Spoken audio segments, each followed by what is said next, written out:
What up, good people? I'm Dr. April Warren Grice, and I support busy leaders. Quiet the noise, remember who they are, and choose themselves without guilt. I've been thinking about a few things for the past few weeks that I haven't really heard a lot of people talk about, which is the higher you climb, the more people don't check on you. Like, the fewer people say, hey, you good, sis? You good, bro? Story time. Former English teacher here. I teach at the university. So, again, these weeks, there have been some leaders who have been on my heart and my mind so heavy. I mean, so heavy. So heavy, so much that I reached out to them. One leads a multi-million-dollar organization, another leads a whole school district, and the other leads a nonprofit. These folks is movers and shakers, baby.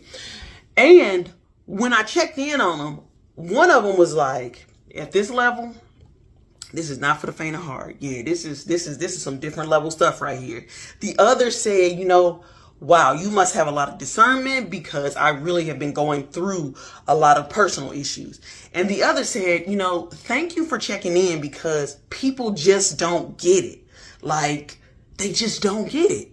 And so that last conversation reminded me, like when I was a leader, that leadership can be a very lonely place because everyone is coming to you for the answers. They expecting you to give the direction. Like, you got to support all the people, but ain't nobody checking in on you. Nobody.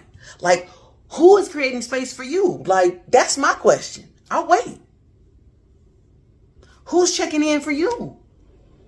And so that is why, like, I love the work that I do, because I don't just help leaders with organizational problems and solve those problems, but instead, like, I also, because I do that part, but I also help them maintain their leadership without losing themselves. Like, and sometimes that might be strategy. Sometimes it might be just figuring out and untangling, like, what's keeping them up at night. And sometimes it's just helping them to realize, sis, bro, you don't have to do this alone. You do not have to do this alone. And as you know, we just came off of Juneteenth, reflecting on freedom. And then we're moving into July 4th, right? We often think about freedom as something that we achieve. But instead, like, what if freedom is like something that you practice? What if freedom is something that you practice, such as like the practice of, I don't know, asking for support? The practice of being able to say, you know what, I'm carrying too much. I can't do this alone. Like, the practice of understanding and recognizing that taking care of yourself is actually not selfish, but instead it's a part of the leadership. So if you are one of those folks who everyone depends on because you the go-to person, like, and everybody looking at you like you got it all together, like, they doing it right. If you are one of those folks, like, know that you don't have to carry this alone. Like, you don't have, I'm going to repeat that. You don't have to carry this alone. There's a reason that they say two heads are better than one.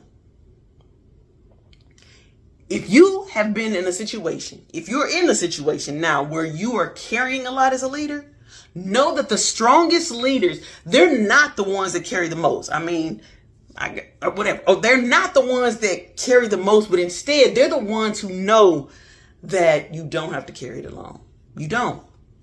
And if I can be personal with it, listen, this is what happens when you do carry it alone. And when you try to carry it along all by yourself and you going around with this big mask on, it's going to show up in your body. Here's how I know. I know because it's happened to me. When I was leading a school, I was an administrator. My hair was falling out because of stress. Because stress is going to get in your body. All that stress is going to manifest some way, somehow, some form, some shape. And mine manifested, and I literally had to cut my hair off. My stylist was like, sis, it's time. Because I was carrying so much stress. You don't have to carry it alone. It's going to come out one way. And I'm not even being hyperbolic when I say this, but stress can literally kill. You don't have to carry, them days is over. You don't have to carry it alone. There's a reason that, again, they say two heads are better than one. If that's you, reach out. Let's talk, because you don't have to carry this alone. You need you and we need you. That's how you liberate your genius, when you take care of yourself first. They say put the oxygen mask on first. You need you and we need you. So listen, if no one has told you today, thank you for your service, thank you for your work, thank you for your you. You are important and you are necessary, and so is your work. Thank you. Thank you. Thank you for showing up. You're loved, you're loving, you're lovable. And here's why you need this. This is why you need this reminder. Talking to also self. Because your gifts are for you, but they're also for the community. Your gifts are for you, but they're also for the community. So it is for you, but it's also for us. So again, thank you for your service. Enjoy your day. Peace out.